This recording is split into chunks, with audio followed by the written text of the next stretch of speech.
Quand un divorce se passe mal, tous les coups sont permis. Vous allez le comprendre. Accueillons maintenant Francine sur le plateau de l'émission. Pension alimentaire oubliée, crédits impayés. C'est ce qu'a laissé comme cadeau d'adieu l'ex-mari de Francine, et ce n'est pas tout. Lors d'un entretien, il a rencontré une femme et à son retour ici, je le trouvais changé. Que feriez-vous à la place de cette jeune mère bafouée? Sans doute partir à la recherche de votre ex-mari jusqu'au Luxembourg. J'ai vraiment besoin de lui parler. Est-ce que vous pouvez peut-être me donner un numéro de téléphone, me dire où il travaille, s'il vous plaît? C'est important, c'est pas Et nous allons suivre Francine tout de suite, dans Sans aucun doute. Qu'attendez-vous, madame, de cette émission? J'attends de cette émission d'être comprise, qu'on puisse retrouver mon ex-mari afin qu'il paye ses crédits, la pension alimentaire qu'il n'a jamais versée. Et voilà. Vous estimez qu'il vous doit combien aujourd'hui? En pension alimentaire, il me doit 3 600 €. Et s'il ne rembourse pas tous les crédits sur lesquels il s'est engagé, je risquerais d'être devable autour de 32 000 €. Il est bien stipulé dans le jugement de divorce qu'il devait s'engager lui-même à payer ses crédits. Oui, exactement. Les crédits ont été répartis en fonction au prorata de nos revenus. Et je paie ma part, j'ai mes charges, j'élève seul notre enfant. Et lui, maintenant, il laisse tomber ses crédits. Vous, financièrement, là, c'est très difficile? Ça devient très difficile, oui. Vous avez pu le joindre au téléphone? Jamais. Il ne répond plus au numéro de téléphone que j'avais. Alors, lui, apparemment, quand même, aurait des revenus, quoi. Je veux dire, il n'a pas l'air d'être, d'après les informations que vous avez pu avoir, il n'a pas l'air d'être dans le besoin. Il gagnait bien sa vie quand il était ici en France, ingénieur informaticien. Donc, il se fait... Pas de souci. Pas mal de voyages et un bon train de vie. Bon, alors, c'est difficile à prouver, mais d'après les premières informations, effectivement, de nos journalistes, il aurait des revenus qui pourraient, mais je mets ça bien sûr au conditionnel, avoisiner les 5 000 €. C'est pour ça qu'il est incompréhensible qu'il ne vous donne pas, un coup de main, mais deux, surtout, il a des engagements, normalement, qui ont été pris devant le juge aux affaires familiales lors du divorce et qui ne sont pas respectés. C'est ce que nous allons essayer de voir avec ce reportage, cette enquête qui est signée pour Sans aucun doute par Sophie Rabillet.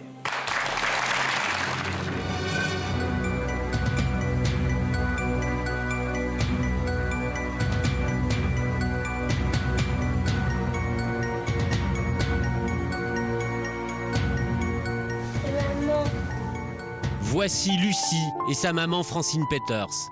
Elles regardent ensemble pour la première fois la cassette du mariage de la jeune femme avec le père de l'enfant. Un mariage célébré le 11 décembre 1999. Ce jour-là, j'étais convaincue d'avoir fait le bon choix et que tout irait bien. Il y avait des projets de changer de logement, d'avoir un enfant. Bon, il était déjà en route et il y avait de bons projets.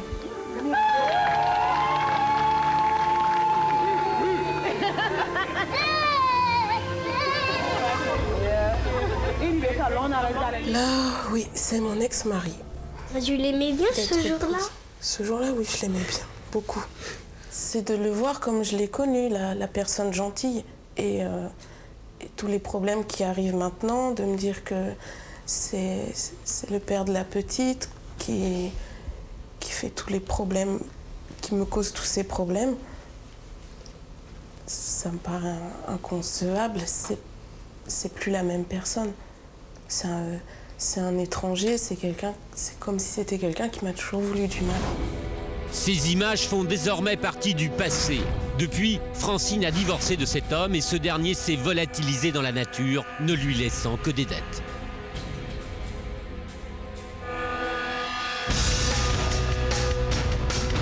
Mars 99, Francine fait la connaissance d'un jeune étudiant camerounais, c'est le coup de foudre.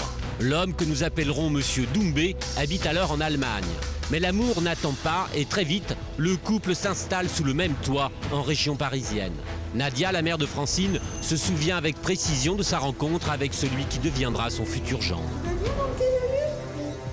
J'ai trouvé très bien, bon chic, bon genre, enfin... elle avait vu bien, je peux dire. 9 mois plus tard, Francine et Monsieur Doumbé, très amoureux, décident de se marier. Ce sera donc pour le meilleur et pour le pire. Nadia estime cette décision un brin précipité. Elle soupçonne le jeune homme d'être intéressé.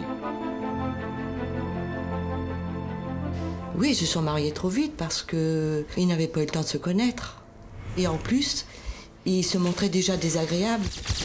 J'étais contre ce mariage. J'ai considéré ça comme un mariage blanc, de sa part à lui. J'écoutais pas, j'étais, comme on dit, aveuglée par les sentiments. À tout juste 20 ans, Francine tient tête à son entourage. N'écoutant que son cœur, elle répond à la question du maire par un franc « Oui, je le veux ». 8 mois plus tard, un heureux événement vient finalement chasser les mauvais présages. En août 2000, la petite fille est née, avec beaucoup d'émotions. On l'attendait, on était sûr que ce serait un garçon, mais voilà. Mais on était très heureux quand même.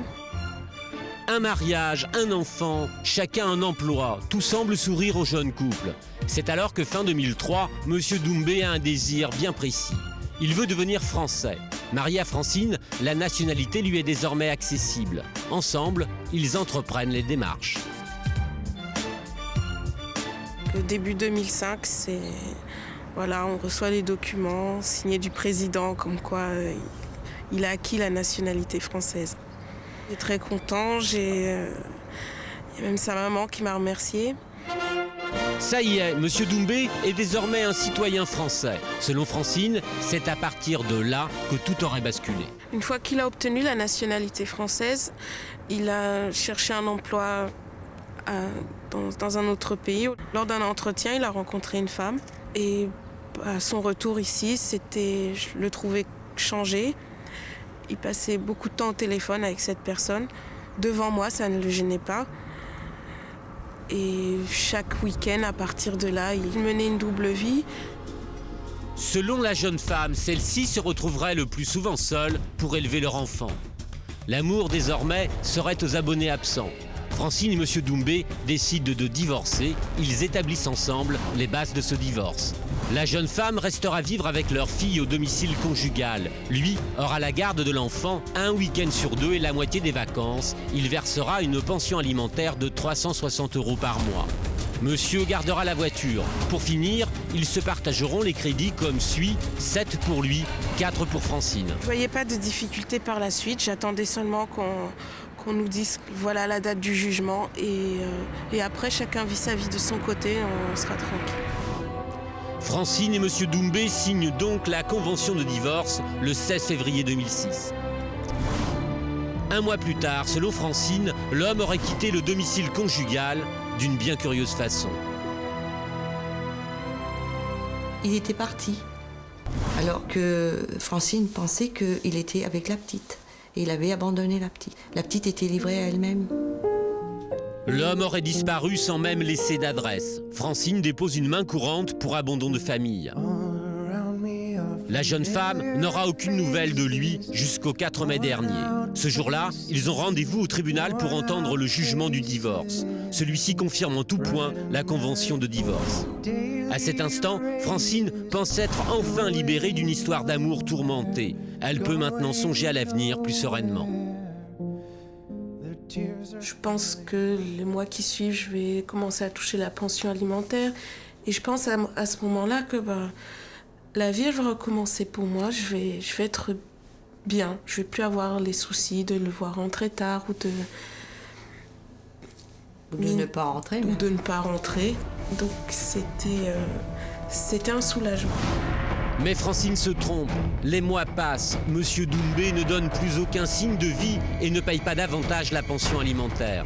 Son ex-épouse ne sait même plus où le joindre. C'est incompréhensible d'avoir un enfant et de le laisser. C'est un abandon vis-à-vis de sa fille. Et du jour au lendemain, ne plus prendre aucune nouvelle. Et à côté de ça, il ne paie pas non plus de pension alimentaire. Elles n'ont jamais été réglées depuis la date du divorce. La jeune mère porte plainte pour non-paiement de pension alimentaire. Mais sa désillusion ne s'arrête pas là, car les mauvaises surprises s'amoncellent. Juillet 2006, Francine reçoit un texto alarmant. Il provient d'une société de crédit. Je me rends compte qu'un crédit déjà n'est plus réglé, on me relance. C'est pour régler la voiture. Une voiture qu'il a lui-même voulu garder. Je me dis que le soulagement que j'ai cru avoir, il n'aura pas duré longtemps. C'était pourtant l'un des 7 crédits que M. Doumbé s'était engagé à rembourser lors de son divorce. Il reste aujourd'hui 7 700 € à payer. Si lui ne règle pas, ce sera donc à Francine, co-emprunteuse, de le faire. Mais si ce crédit n'est pas honoré, qu'en est-il des 6 autres? Francine est inquiète. Pour connaître l'étendue des dégâts, elle décide de sonder les organismes de prêt. Au vu de leur réponse, il semblerait qu'elle ne soit pas la seule à rechercher son ex-mari. On a une carte passe Oui. qui n'est pas payée Depuis combien de temps, s'il vous plaît? depuis 3 mois. Dans le cas où monsieur ne paye plus, qu'est-ce qui va se passer? On se retourne quand on alarme. Ah, je n'ai pas accès à ce dossier, madame. Il est géré par un service contentieux. Nous vous informons que la situation de votre compte présente des irrégularités. Vous êtes madame? D'accord. C'est quoi votre adresse, madame? Parce qu'on a dû faire une enquête pour essayer de vous retrouver. Et dans le cas où on ne retrouve pas monsieur, qui devra payer, s'il vous plaît? Pour l'instant, c'est vous, madame. Si c'est vous qui êtes cautionnaire, si c'est bien vous que j'ai au téléphone, c'est vous qui allez payer. Mais monsieur, il n'est pas mort, il vit. Oui, mais il est pas mort. Il faut le chercher. C'est votre problème, c'est pas moi qui vais aller chercher. Moi, je m'en fous. On est bien d'accord. Donc ça, c'est votre problème, c'est pas le mien. Monsieur Doumbé aurait donc cessé depuis plusieurs mois de verser le moindre centime à 5 organismes de crédit. C'est donc son ex-épouse qui va écoper de ses dettes, au moins pour 4 d'entre eux. Avec moins de 2 000 € de salaire mensuel, Francine ne sait plus comment affronter l'avenir. Elle paye son loyer, subvient seule aux besoins de sa fille et rembourse déjà 200 € de crédit. J'ai eu à verser une mensualité pour éviter l'interdit bancaire et la pression des huissiers, mais c'est que temporaire. Je sais plus où me tourner. Je vois seulement que ça va me tomber dessus de devoir régler ces crédits si on ne le retrouve pas. Cette mère célibataire n'en a pas les moyens, car en plus de ses dettes, son ex-mari lui doit plus de 3 600 € de pension alimentaire. Pour Francine, il y a urgence. Elle doit à tout prix retrouver son ex-mari. Première tentative, elle questionne un cousin. T'as pas de nouvelles? Je te jure, je n'ai aucune. Ça fait 1 an depuis la dernière fois que je l'avais eu au téléphone là. Je n'ai plus. Ça fait plus d'1 an. Je ne sais rien du tout. L'homme dit ne rien savoir. La jeune femme ne peut pas en rester là. Elle décide de se rendre équipée d'une caméra cachée chez l'une des sœurs de son ex-mari. Il est où? T'es sûr de ça? Je te jure sur ma tête. Pourquoi je vais te mentir? Non, je sais. C'est pour Pourtant, moi je m'en fous, toi tu es adulte. Mais c'est pour On te connaît. Il vit sa vie là-bas correctement. Il touche ses 5 000 €, si c'est combien? Tu parles de quoi? 5 000. Monsieur Doumbé résiderait donc dans un pays limitrophe à quelques kilomètres de la frontière française. Il y aurait même un travail et un salaire des plus confortables. Au cours de sa petite enquête, Francine a obtenu une adresse. Cela faisait des mois qu'elle cherchait cette information. L'un de nos collaborateurs se rend sur place. Vérification faite, nous venons bien de retrouver l'ex-mari de Francine à l'étranger, loin de la justice française. Pour la jeune femme, cette adresse représente son dernier espoir. L'espoir de sortir du marasme financier et peut-être aussi celui de retrouver un père pour son enfant. Il te manque ton papa? T'aimerais bien le revoir? Oui. Oui. Ça doit beaucoup vous toucher quand vous entendez votre fille prononcer ces mots, non? Oui, c'est touchant. Ça me touche beaucoup et j'espère pouvoir l'épauler un peu plus une fois que je serai sortie de tous ces soucis. Parce que vous êtes moins disponible pour elle parce que vous êtes certainement très perturbé par tout ça? Oui, ça me perturbe beaucoup. J'essaie de tenir le coup pour le travail, le soir en rentrant à la maison pour elle. Mais une fois qu'elle est couchée, je peux passer du temps à pleurer parce que je me demande comment je vais m'en sortir. Est-ce qu'à un moment donné, on a envie de baisser les bras parce que tout ceci devient trop compliqué, parce qu'on se dit, tant pis, advienne ce qu'il advienne, j'arrête les poursuites? Pour l'instant, j'ai pas l'intention de baisser les bras. Je veux me battre pour ma fille. J'irai jusqu'au bout pour faire valoir mes droits si j'en ai, de ne pas payer ces crédits. Je me suis organisée pour pour payer ma part de crédit. Au départ, ça me revenait à peu près à 600 € par mois. J'ai fait un rachat de crédit. Moi-même, j'ai fait le nécessaire pour pouvoir m'en sortir, qu'il en fasse autant de son côté si c'est trop lourd. Gérard Michel. Et observer que nous avons contre lui, s'il ne voulait rien comprendre, un moyen quand même énergique, c'est un jugement français. Et là, c'est un jugement, il s'applique au Luxembourg, et donc il touche un salaire important. Ce sont des salaires conséquents au Luxembourg. On pourrait faire une saisie arrêt sur ces salaires, en vertu de ce jugement. Donc, il a quand même intérêt, lui, non seulement à venir, mais à proposer une négociation acceptable. Il faut savoir que dans le pire des cas, et j'espère qu'on n'y arrivera pas, et j'espère qu'on trouvera un accord aujourd'hui, il y a aussi une dernière solution, c'est de déposer un dossier de surendettement à la Banque de France qui lui permet de geler effectivement toutes ses dettes. Simplement, après, effectivement, elle est interdite de chéquier, mais c'est aussi une solution pour qu'elle ne soit pas asphyxiée par tous ces organismes. Notre équipe est au Luxembourg en duplex. L'ex-mari de Francine vit désormais là-bas et n'a pas de téléphone. Nous avons néanmoins une adresse. Elle va nous mener jusqu'à la nouvelle compagne de l'ex-mari. J'ai vraiment besoin de lui parler. Est-ce que vous pouvez peut-être me donner mon téléphone ou me dire où il travaille? S'il vous plaît, c'est important, c'est pour ça. Est-ce que... Le dialogue est rompu, mais notre journaliste obtiendra tout de même le numéro de téléphone de notre homme. Francine veut encore y croire, alors que nous essayons ce numéro. Je suis en train d'aller rencontrer votre journaliste. Ah, vous êtes sur le chemin? Je suis sur la route. Si vous voulez bien rappeler à l'heure du rendez-vous, j'en ai à peu près pour 1 heure. Un rendez-vous est fixé. Notre homme viendra-t-il? Tiendra-t-il parole? La suite, dans un instant, dans Sans aucun doute.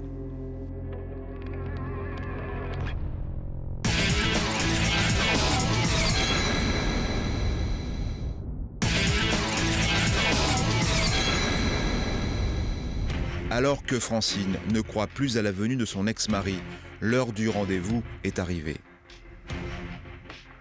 L'homme a-t-il tenu parole? Nous établissons le contact. Allô? Oui, monsieur. Monsieur Julien? Oui. Monsieur, il faudrait que vous sachiez quand même que je sors d'une grosse dépression et que je suis en cours de médicamentation par rapport à toute cette histoire. Et que tout ceci a été dû à un ensemble de choses qui sont liées au divorce. Donc, quand j'ai appris par la suite qu'elle avait des rapports avec un membre de ma famille qui venait chez moi, dormait chez moi, faisait tout chez moi, et qui serait même quelque part redevable de son mariage, parce que c'est moi qui l'organise en France. Alors, monsieur, je me permets de vous interrompre une seconde, comme ça, le sujet sera clos.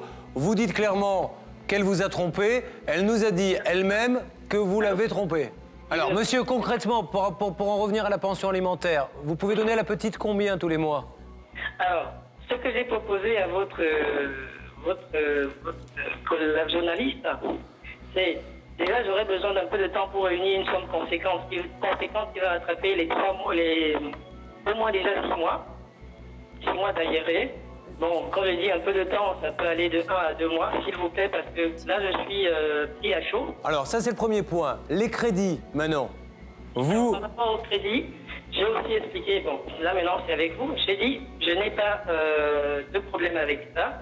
Allez régler ce que j'ai dit. Donnez-moi juste un peu de temps et je m'arrangerai. Si c'est l'engagement, je peux le faire. Oui, enfin, sauf Non, mais que... il y a les huissiers à sa porte. Voilà, sauf qu'elle est poursuivie, monsieur. Et je veux dire, cette dame est bien gentille. Heureusement, là, elle va prendre les taureaux par les cornes, parce qu'il est clair que si vous ne réagissez pas tout de suite et aujourd'hui même, il va de soi que demain, elle va faire en sorte de faire une citation directe devant un tribunal correctionnel pour abandon de famille. Et ça, c'est le seul moyen de pression qu'elle aura sur vous, parce que vous devez exécuter ce jugement. Monsieur Couvet? Oui. J'ai dit que je suis d'accord à payer la pension de ma fille. D'accord. Vous êtes d'accord avec moi? Pour les crédits, je dis aussi que je vais les payer. Jugement, absolument, je suis français et je ne fuis pas mon pays. Ce pays m'a adopté complètement. J'en connais les lois et les règlements. Je suis prêt à les assumer, donc je vais les régler aussi.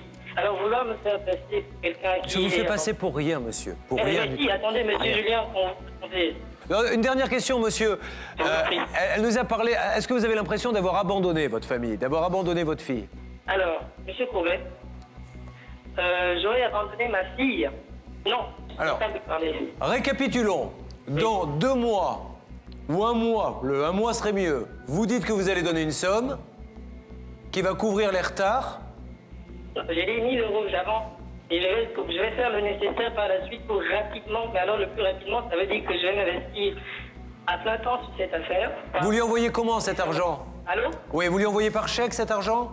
Ah bah attendez, moi ce que votre collègue m'a proposé, c'est de rester en contact avec elle. Et oui, puis c'est vos avocats, tous les deux, d'accord. Pardon? C'est vos avocats en fait qui vont faire la transaction. Absolument. Et d'autre part, donc pour les crédits? Pour les crédits, je m'y engage. Vous avez dit que vous aviez besoin d'un courrier pour qu'elle ne soit plus suivie. Voilà, expliquons aux organismes de crédit que c'est vers vous qu'ils doivent se tourner.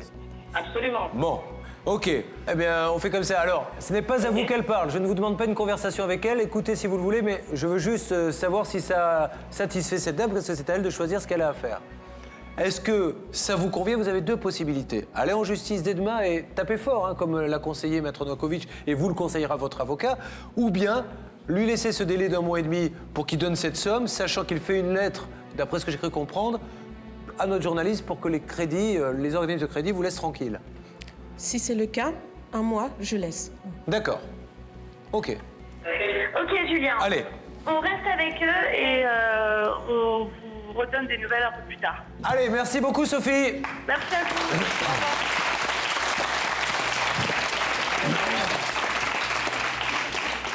Voilà, sincèrement, je vois pas ce qu'on peut obtenir de plus, vu le contexte et la situation. Hein. C'est déjà bien. Bon, donc on va se donner rendez-vous, on va patienter un tout petit peu. Maintenant, on n'est plus 1 mois près, malheureusement. On va y croire. On va Je le croire qu'il y connais a de un bonnes peu. choses qui peuvent arriver. Merci. On se tient au courant? Merci à toutes les deux. Notre journaliste est parvenu à faire signer une reconnaissance de dette à l'ex-mari de Francine. Sur ce document, il s'engage à payer la pension alimentaire ainsi que les crédits en cours.